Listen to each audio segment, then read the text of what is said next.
Kyle stood in the doorway of our bedroom, arms crossed, watching me struggle to sit up against the pillows. I still had the surgical brace strapped round my lower back. I still had the faint bruise from the chittery line on my left hand. And he sat at it like he was reading me a weather report. This Saturday, all 12 members of my family are staying at our house for 2 weeks. Have everything ready. I actually left, thinking it was a joke. Then I looked at HS's face. She wasn't joking. That was the moment I understood something had shifted in our marriage and I had been told. 5 days. That's how long it had been since Dr. Whitfield closed the incision along my spine and told me in that flat clinical voice doctors will see you when they want you to actually listen.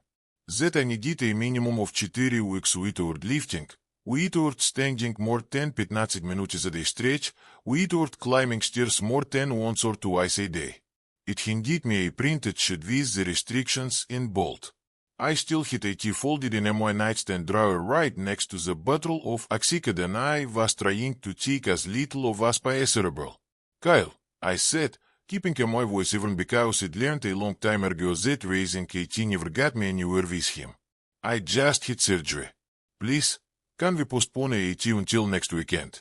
Even just a few days would help. He didn't look up from HS's phone. No one is waiting. Just do as I say. That sentence landed somewhere I didn't expect. Not in my chest where I thought shared was superset to life. It landed lower in my stomach in the place where you feel something curdle. 22 years of marriage. And it never began to me quite like that before. Not with that particular coldness. Like I was an employee hottest for a day off during a busy season and she was simply informing me the request was denied. I didn't argue.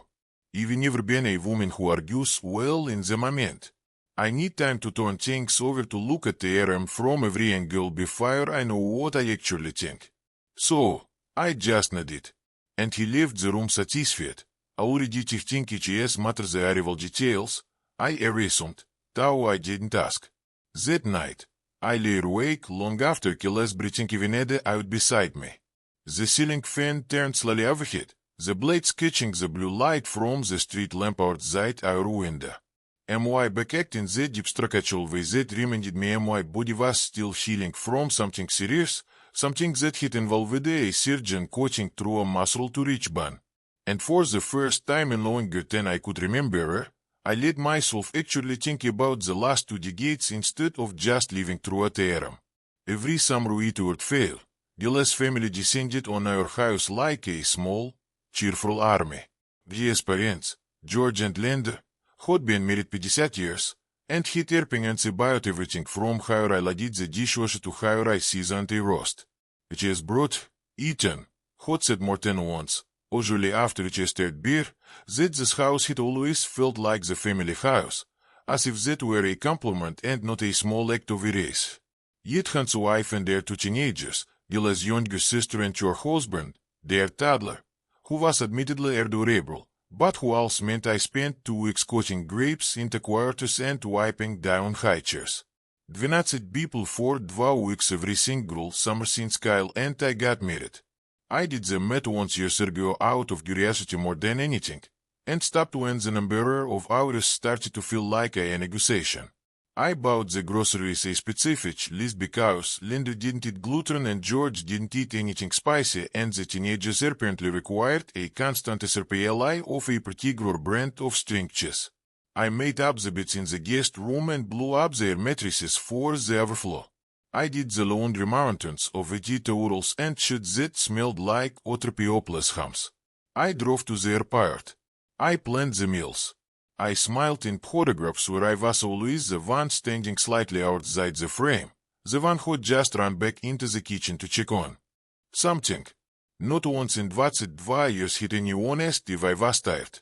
Not once had anyone asked if the timing worked for me. IT had simply always worked because I had simply always made IT work the way water finds the lowest point and settles there without complaint.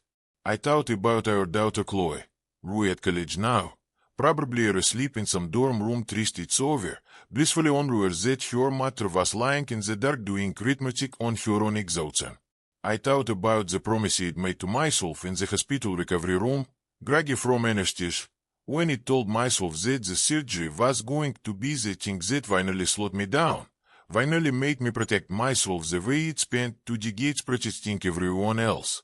I reached for the bottle of pain medication on the nightstand, shook out one pill, then set it back down without checking it. I wanted my head clear. Instead, I reached past 84 my laptop. The screen trying pale light across the blanket, across the brace, still cinched round my middle.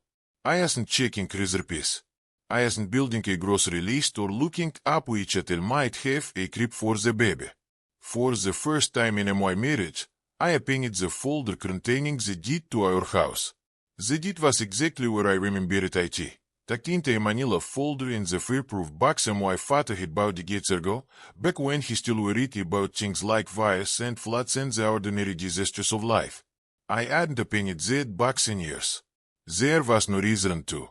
But that night, with Skylar asleep beside me and my back throbbing in slow, deliberate waves, I carried my laptop and a small flashlight into the hallway bedroom, locked the door, and sat on the closed toilet lid, reading paperwork like it was a novel I'd sold and put down. My parents bought this house in 1994. I grew up in in the room that later became my doctor's nursery. Then her bedroom. Then the guest room where Kelly's mother slept every summer without everyone's thanking me for the fresh sheets. When my father passed 8 years ago, and my mother followed 2 years after him, the house came to me. Not to me and Kyle, to me. I remembered signing papers at the lawyer's office, remembered Kyle sitting beside me that day, distracted, checking his phone, saying, "That's great, honey," without really looking up. It never asked to see the deed. It never needed to. In his mind, from the day we moved our furniture back into my childhood home, it simply became our house. And somewhere in that quiet grammatical shift, my ownership dissolved into something communal. Something he felt entitled to open up to 12 relatives without asking me first. I read every page twice. The language was plain, almost startling in its clarity. So long. My name and only my name printed beneath my father's signature and the notary seal. I sat there in the bedroom at 1 in the morning, my knees pulled up awkwardly, because bending my spine still shivered and felt something in me settle. Not anger exactly, something steadier than anger. Clarity, maybe. The next morning, after Kyle left for work, I called Diane Foster, their attorney who handled my parents' estate.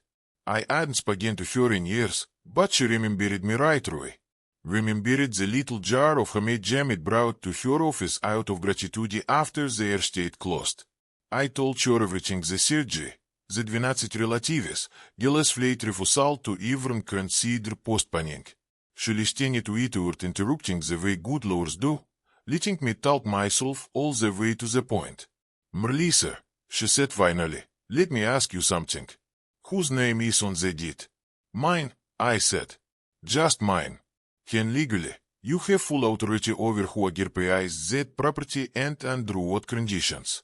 Your husband doesn't need to make a decision about your own home. You're not asking permission.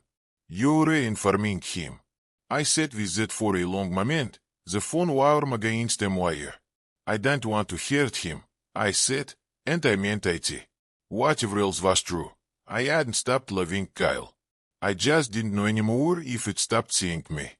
"This isn't about hurting anyone," Diane said, and her voice softened in a way that told me she'd had this conversation with other women before, maybe many times. "You had my surgery 5 days ago. Your doctor gave you explicit restrictions.